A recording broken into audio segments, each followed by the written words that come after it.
होता प्रोग्राम हो, थकी गईनी जी करे दो आराम हो। 8 बजे से होता प्रोग्राम हो, थकी गईनी जी करे दो आराम हो।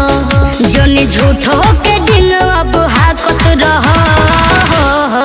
अरे तनी मुंह बंद करके रखो।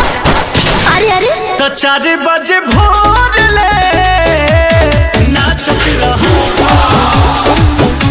जवानी दिल खोल के बाटत रहो।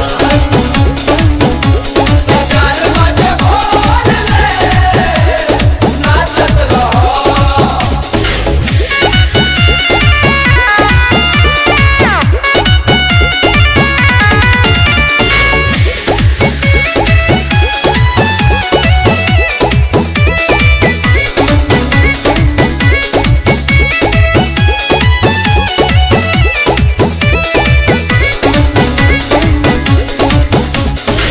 देखे बयाना का खरीद ले ले बाड़ा, ऐसे ना हम से रोवाब सुना हो झारो।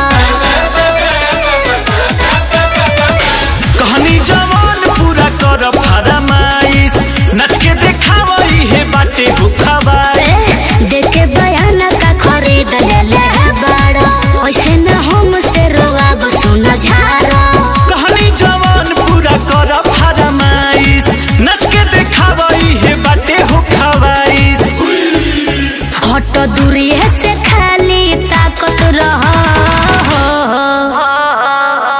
तो 4 बजे भोर ले कहा नाचत रहो, जवानी दिल खोल के बाटत रहो। 4 बजे भोर ले नाचत रहो।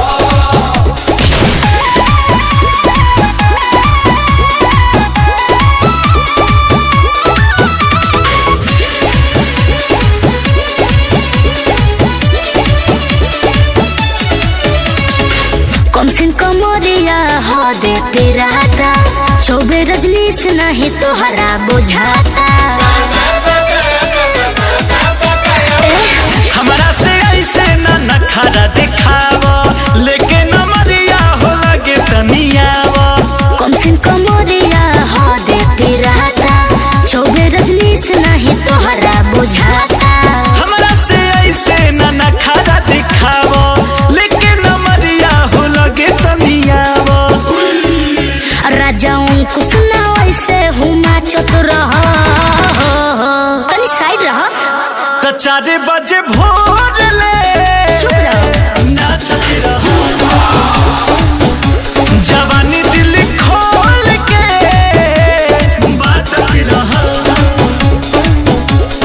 4 बजे भोर ले नाचत रहो। तो गोली काहे चलावत रहो?